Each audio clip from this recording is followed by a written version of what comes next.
I'm going to teach you some things that no one ever taught you about IPA. We're going to take a close-up look at how to pronounce each of these sounds coming from a speech-language pathologist. But we're also going to talk about the most common mistakes that people make with specific vowels in English. So here's the problem. How do we learn complex symbols and get really familiar without having to get a master's degree and spend 13 years practicing? Simple. Stick with me. I'll show you how. The first thing to know is that these symbols are confusing. We all have busy lives. None of us want to sit around learning symbols. And I get that, believe me. But do you need to learn that? The short answer is no.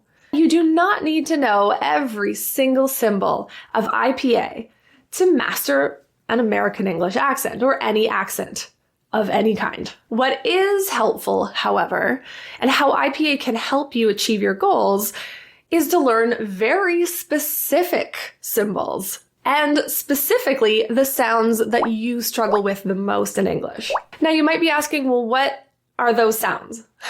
And how could she possibly know which sounds I'm struggling with? She's never even heard me talk. Well, that's true. But what I can do is pull from my massive experience of working with English as a second language learners and what they have typically struggled with. And what are the sounds that I always work on? What are consistently people's issues? That's what I'm going to teach you now.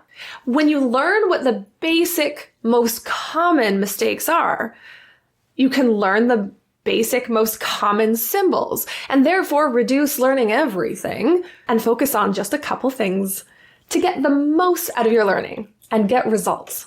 And we're even going to do a bit of a quiz at the end to show you how much you've learned and to show that you've mastered this. So let's get to it. So a typical vowel chart looks something like this. It's kind of a weird shape. The reason it is this exact shape is because it's actually a symbol or representation of our oral cavity or our mouth. If you were to imagine someone's face from the side, what would be the shape of their mouth? The reason the top of this box is a bit longer is because our palate or the roof of our mouth is longer. And the typical bite is an overbite. That means our palate is a bit longer on the top. The idea of this shape is to represent where the tongue is moving in your mouth. So think of the middle of your tongue as like a bullet, and the location of your tongue will be the bullseye on this chart. So the middle of your tongue is what we're going to focus on. Near this side of the chart, you're going to see the front vowels. All that means is that the middle of our tongue is a little bit more forward in the mouth. It's more front. The back of the chart indicates your tongue being pulled back in your mouth. The top, or how high the vowel is, it's really just all about where your tongue is. If your tongue is very high in your mouth, then it will be a high vowel. If your tongue is very low in the mouth, it will be a low vowel. And because our tongue is attached by lots of muscles, our tongue can move in an upward direction, but it can't really make a lot of range of motion down below in the mouth. Usually what we do is we open our jaw to help open our mouth. And when we open our jaw, our tongue can go even lower. So those low vowels are all indicated as low, and they're achieved by actually opening your jaw. The very middle of this chart indicates central. What that just means is if you do nothing with your tongue and you just let it hang out, like you're doing right now, that is the central location. The middle of your tongue is in the middle of your mouth, and it makes an sound. So let's get into why on earth do you not need to know all of the symbols of American English? Well, you could. You absolutely could learn that, and that would be beneficial, especially if you're a phonetician or a linguist or a speech-language pathologist.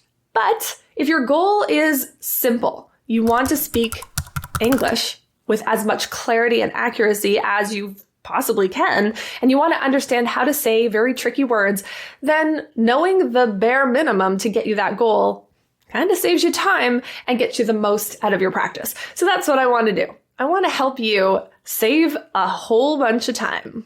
So we're going to start with the most mispronounced vowels, and I'll show you exactly what you can do to overcome any possibility of mispronouncing these vowels. Let's go.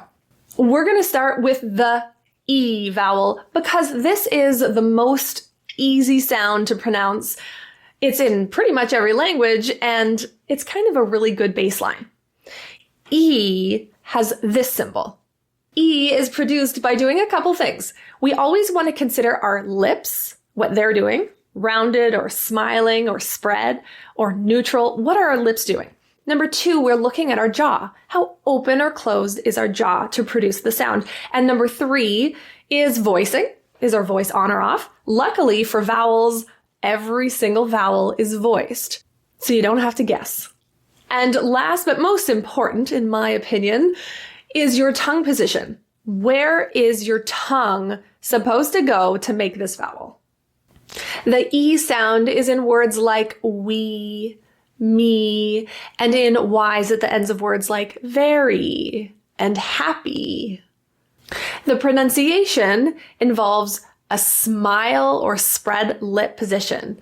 E. The jaw is closed and the middle of our tongue is very, very high. Looking at the vowel chart, you can see how high this E is. It's actually quite a tense sound, meaning that the middle of our tongue is in a very tense position, going really high to the palate. E. Feel the tenseness of the middle of your tongue. The sound just below the E in the IPA chart, it's very, very close, is the sound. This is the symbol for I is in words like it or is and in words like winter and sit. The pronunciation of I is very, very difficult. This is actually one of the most difficult sounds for most non-native English speakers. And the reason is it doesn't typically exist in many languages. So the go-to sound would be to replace it with E. So a word like winter might sound more like winter.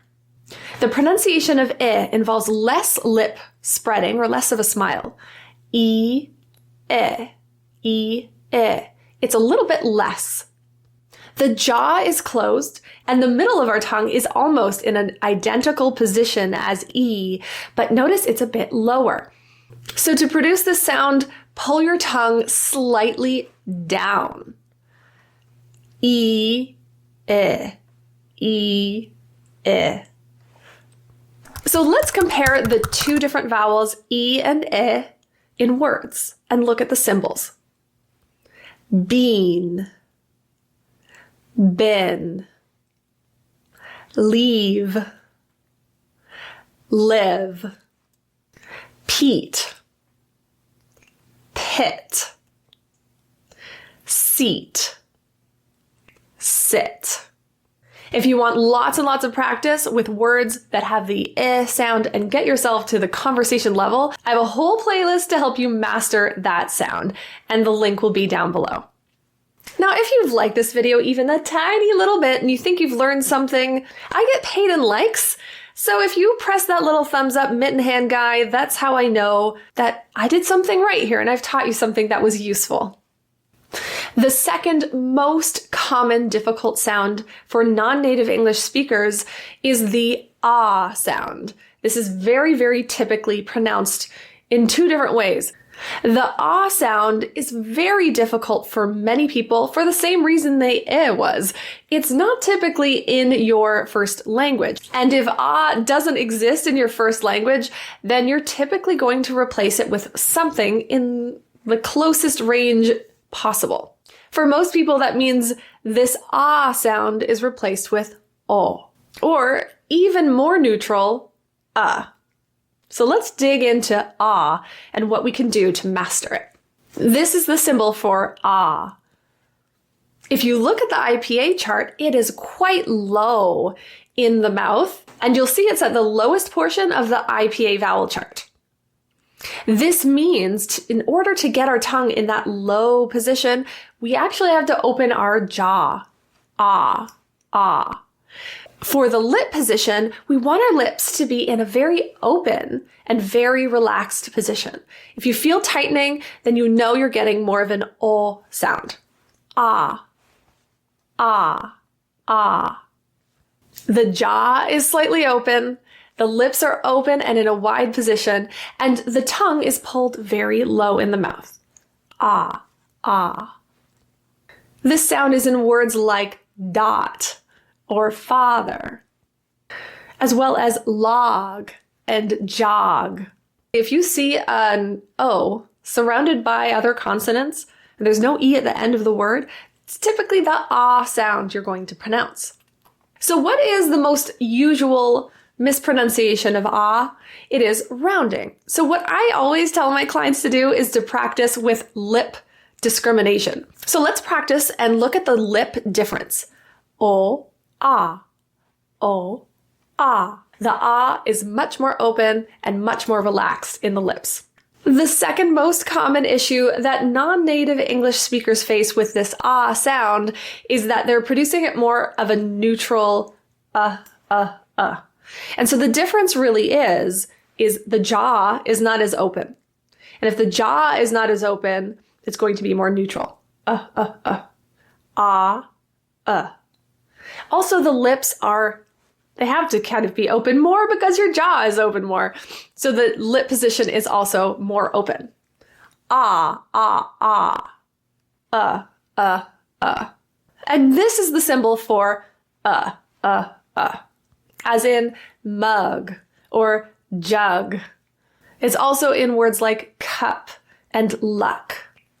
Let's take a look at some differences between the ah and the closed neutral sound. Cop, cup. Lock, luck. Launch, lunch. Now we're getting into what I would consider the third most difficult vowel, or the vowel that non-native English speakers struggle with, and that is the sound. This vowel is more in the neutral middle position. That means the middle of the tongue is not high or low, it's somewhere in the middle. Similarly, we're not smiling with our lips, and we're not rounding our lips, we're keeping our lips neutral.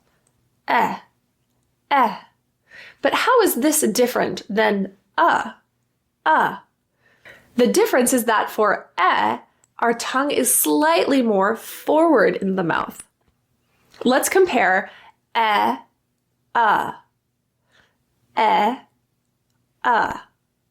For our tongue is more forward. For our tongue is more back, but it's still in the middle plane of our mouth. This is the symbol for For our jaw is fairly closed. Our teeth are not fully together, but they're just in a relaxed position, slightly apart. So let's review back to ah, open mouth, tongue low, as in cop. Versus our tongue and lips in a closed position, very neutral, with our tongue also in the middle. Truck. Or run. And then with our tongue a little more forward, read, said, met, let. The number one trouble that people have with the sound is that they can't distinguish the difference between e, I, and So going back to those original vowels, E, our tongue is really high and tense. I is slightly lower, but not a lot. It's the difference between a tense and a relaxed tongue. E, I. So our tongue is slightly lowering. If we were to lower our tongue even more, our tongue is quite forward. It's going to sound more like E, Feel how your tongue physically moves down a couple steps as you just lower it by like a millimeter. E, eat. I, it. Bet. If you're unable to feel the difference, then you can kind of see the difference with our jaw. E and I have a very closed jaw position. If you're saying a word like hit or sit, and you're not sure if you're saying het and set by accident, maybe your tongue's not in the right spot. How do you know? Look at your mouth. If your jaw starts to open up, then you're getting into territory. He, he. Notice how my jaw opened.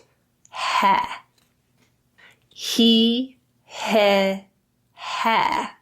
Now let's work our way down lower to another low vowel. This is, in my opinion, the fourth more difficult vowel that non-native English speakers struggle with. This sound is the ah sound. The symbol looks like this. The main struggle that people have with the ah sound is that it's sometimes difficult to tell the difference between the ah, that earlier open lip, relaxed position ah sound, as in father or lock. The ah sound often has a bit more of a pulled back lip retraction. Ah, ah, ah, ah. The ah sound has much more tense lip position than ah. The tongue placement difference is a little bit more forward, but for most people, you can't really feel that difference. It's very, very difficult because it's very low and our tongue isn't making much of a change. So for most people, if they focus on the lip position, that usually gets you your ah sound. But let's think. Our jaw is open, ah, ah, ah. And our lips are retracted almost into a smile. Ah, ah. And that's the difference between hot, ah, ah, ah, and hat, ah, ah, ah. Or caught versus cat. Block versus black. Look at the lip position. Ah, ah, block, black. The next vowel I'm going to talk about is a very important vowel, but it's just not used in a lot of words. The issue here is the spelling is nuts. In English, you never quite know when this sound is going to pop out. And this is the sound. It's also known as the upsilon or horseshoe sound. And this is definitely a very common mispronounced vowel in English. Let's take a look at the vowel itself in IPA and what is most confused with this vowel. Involves a slightly open jaw position, not unlike the vowel, which is neutral. And There is a slight difference though. Look at my lip position.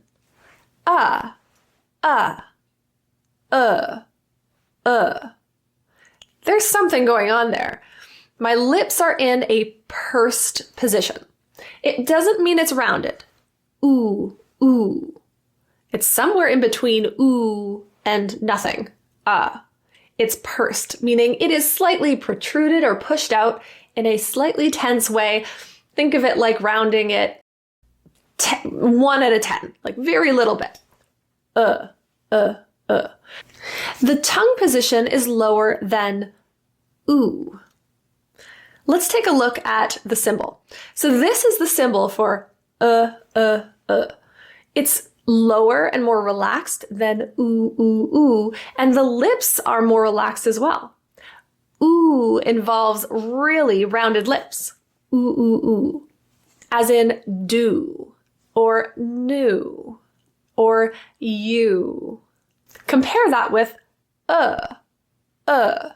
There's slight protrusion, and this would be for words like look and book, good and sugar.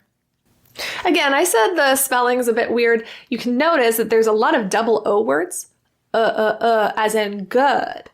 But you'll also see double O words in oo, as in school and pool. So unfortunately, this vowel will not tell you anything through spelling. You kind of just have to know which words have this sound. If you want to learn anything about these sounds in great detail, definitely check out my course or my book, or just keep watching with me. I'm sure I've got a video about it somewhere. You'll find lots of information and tons of practice on these sounds. Let's compare that with oo. Ooh. So ooh has a much more rounded lip position. Our tongue is very tight against the roof. Ooh, ooh. And our jaw is closed. These are higher vowels, so our jaw doesn't need to be open.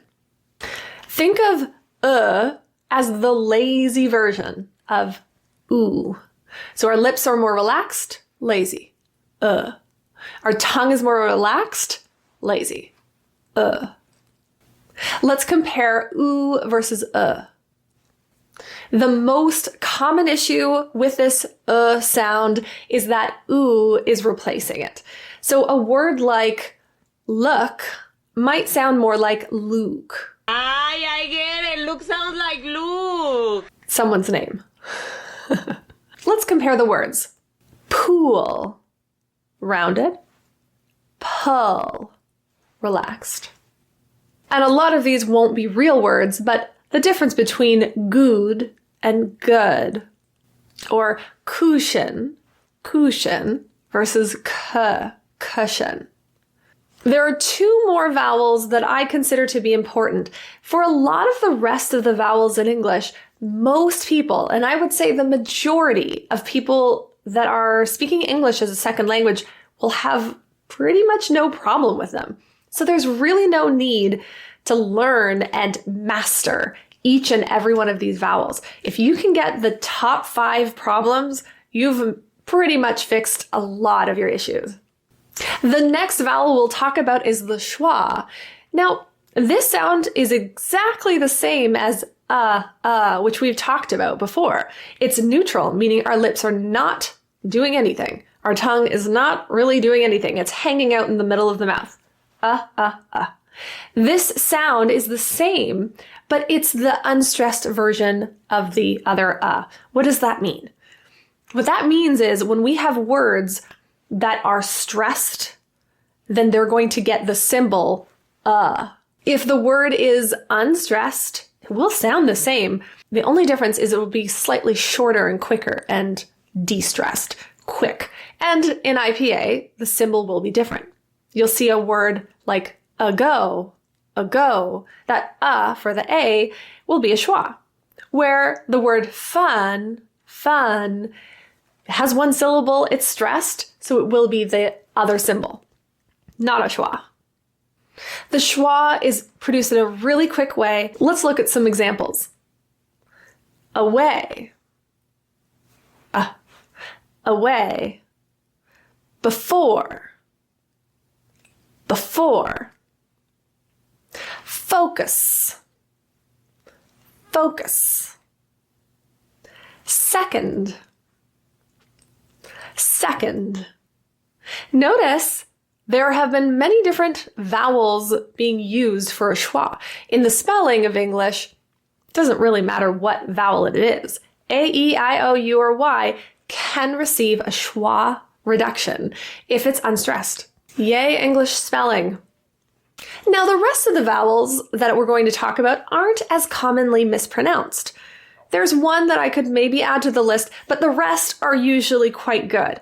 And that's because they're typical in a lot of other languages. So if you were to cheat, I'd focus on those first vowels and get the most bang for your buck.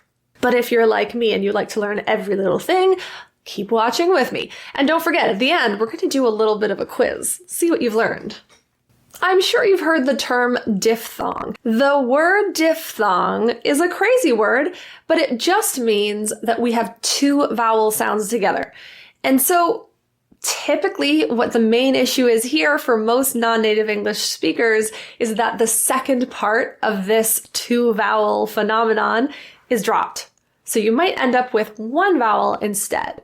If the word is day, a, there are 2 vowels, but if you drop the one, it will sound like de. Have a wonderful day. De. Versus have a wonderful day. So let's look at all of the amazing diphthongs in English. Let's start with a. A. It slides from the eh to the I sound. It's almost, in a lot of ways, sounding a lot like e. A. A. Either way, if you have 2 vowels and the second is where you pull your tongue higher, you're going to get the sound. A. A. This is the symbol for a. There is a transition from that kind of neutral position of your tongue, very neutral lip position, to a smile and the tongue pulled up. So feel how those 2 things happen in slow motion with me. A. The tongue went up and we smiled. A. This is in words like say, day, way, play. Again, the most common mispronunciation is to drop that E portion, so it might sound more like eh instead. I is another common vowel diphthong. This is the symbol for I. There are 2 vowels. We're starting from a low tongue position up to that high position again with a bit of a smile. Ah, ah, ah. Tongue low, open your mouth and open your lip position. I.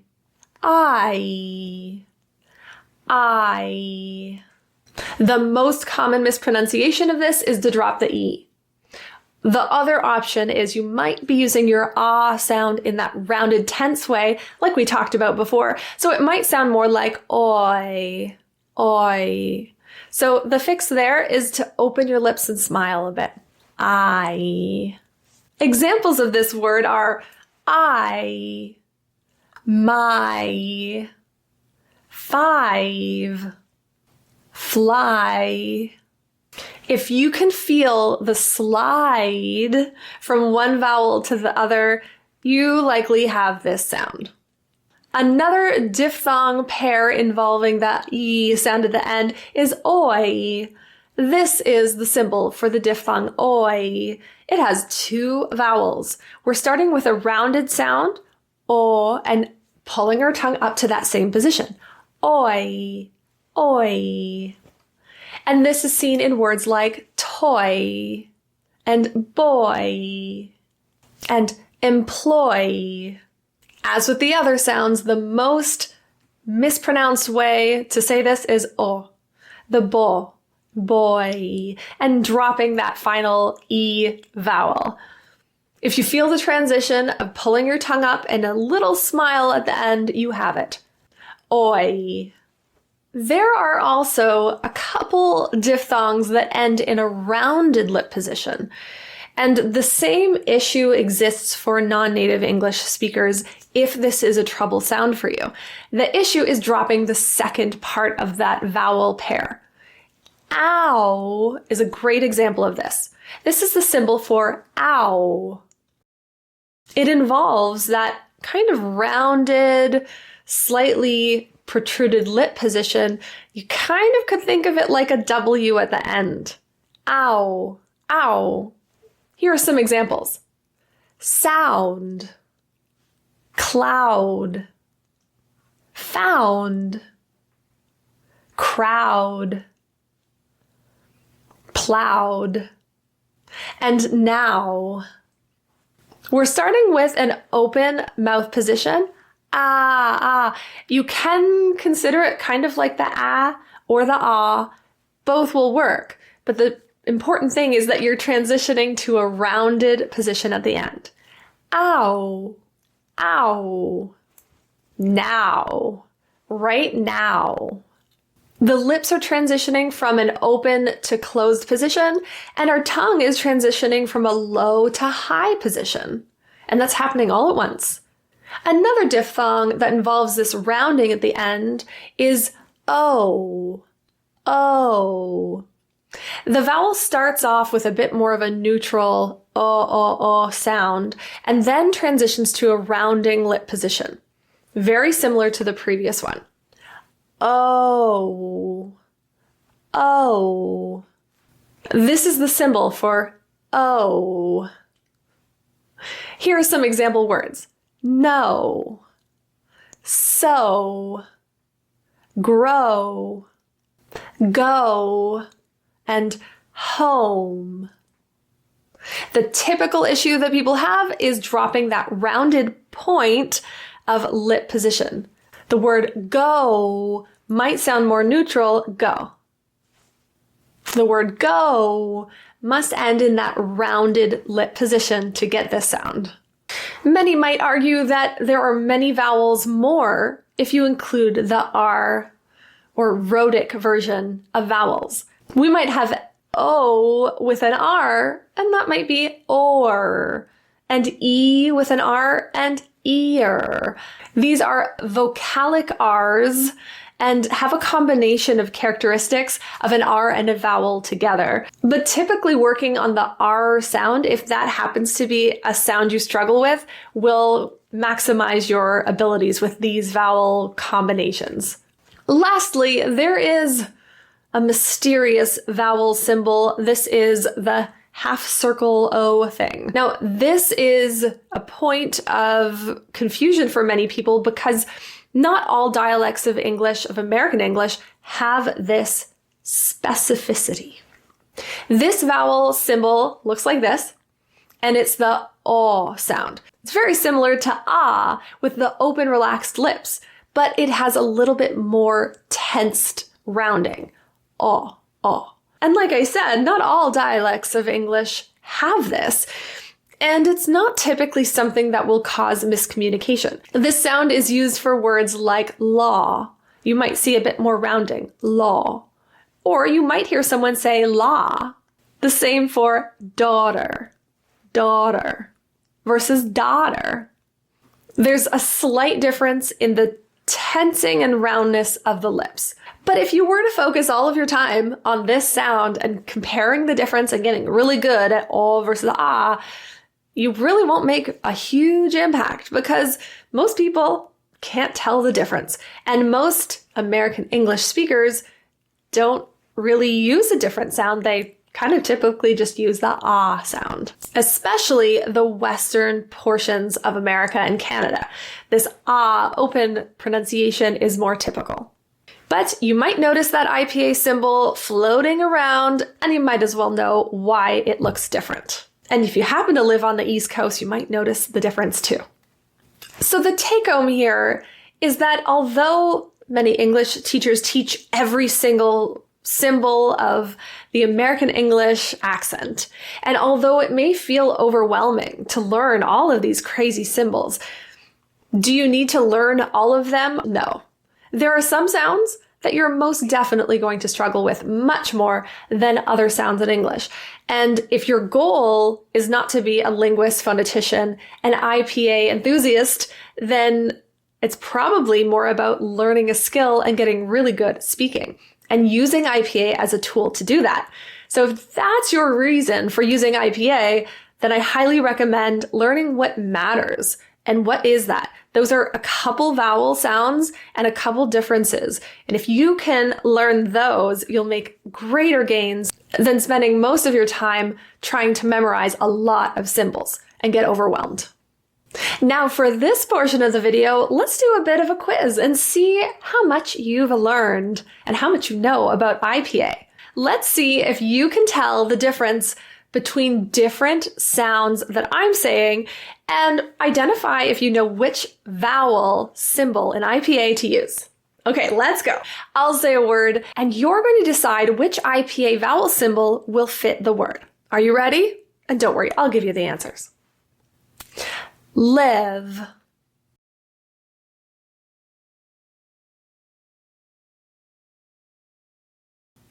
Leave.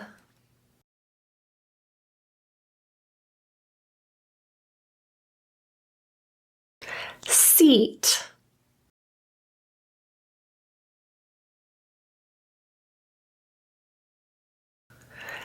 sit,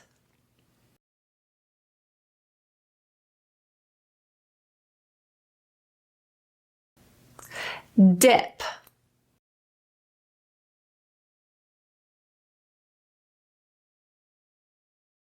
deep,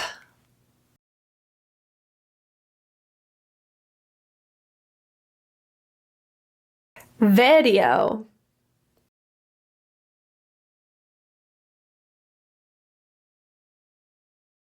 very,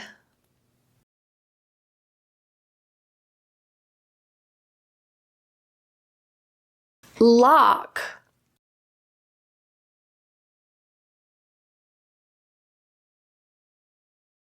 luck,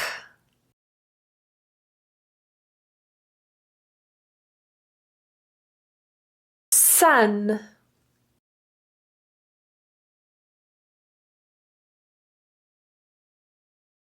stuck,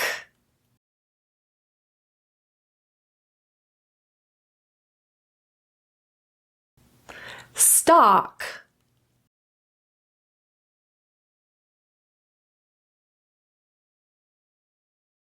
stack,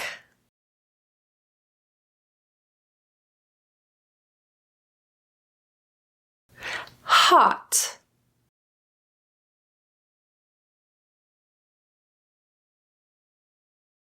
hat,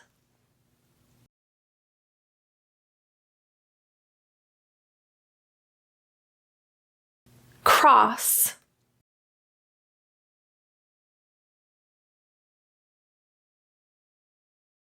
crass,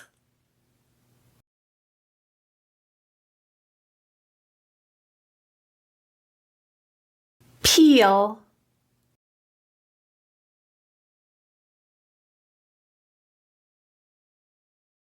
pill,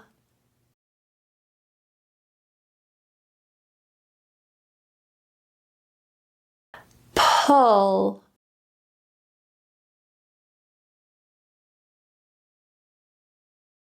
read,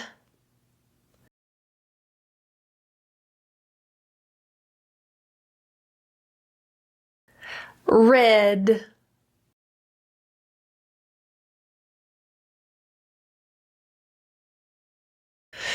red,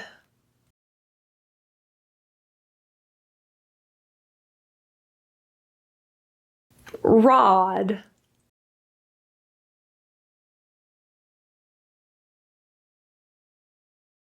rad,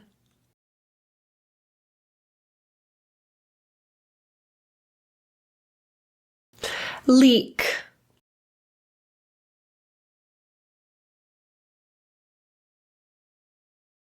lick,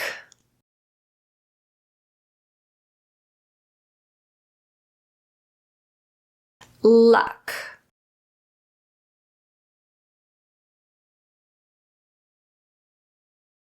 lock,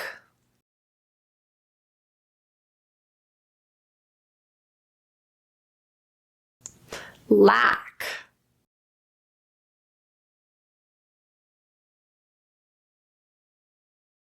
before,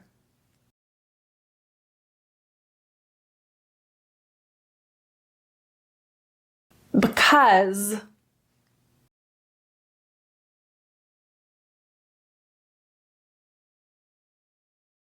remember,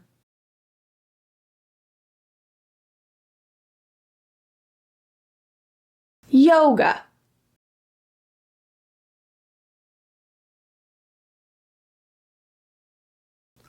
adore,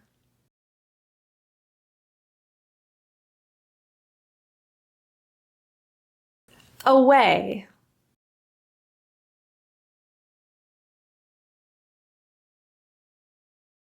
Luke,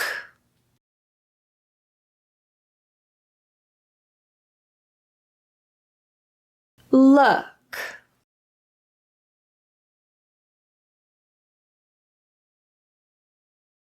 sugar,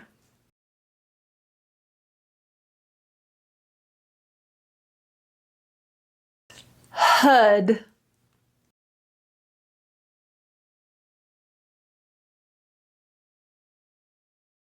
pull,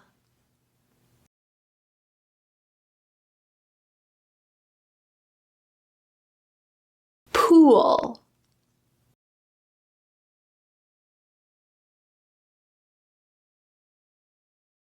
school,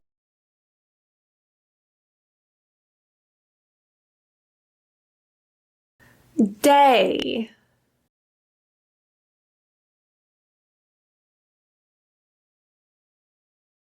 bay,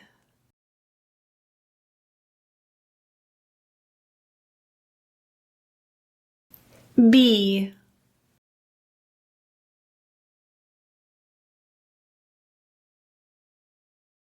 rye,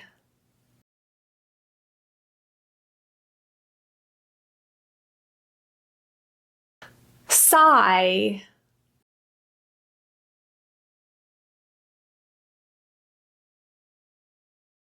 say,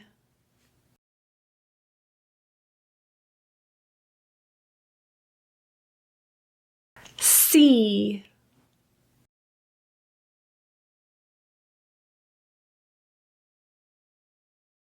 ploy,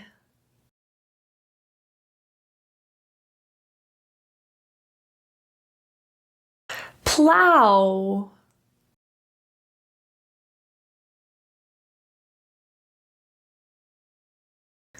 cow,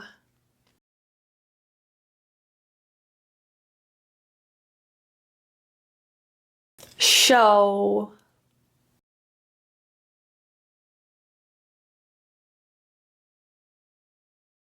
no,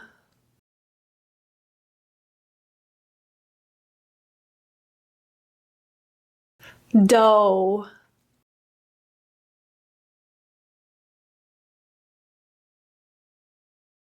snow,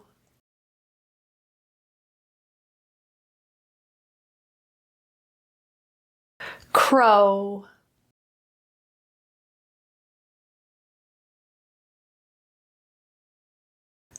now,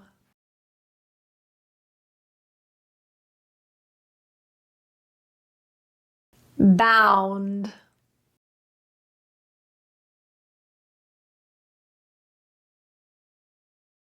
If you would like the answers to any of these words to the quiz, check out my website, proactivepronunciation.com. I'll send them all there. There's tons and tons of handouts there and lots of downloadable resources that you can just grab for free. They're all there for you. And if you're like a lot of people that I work with who struggle with English pronunciation and want to master to a really high level, then look at the links below. I have lots of options for you. I have a book, an audiobook, a video course, everything that you possibly could want, even coaching, and lots of free resources. I've got tons and tons of playlists and tons of practice for you to practice your American English accent and to get really, really good.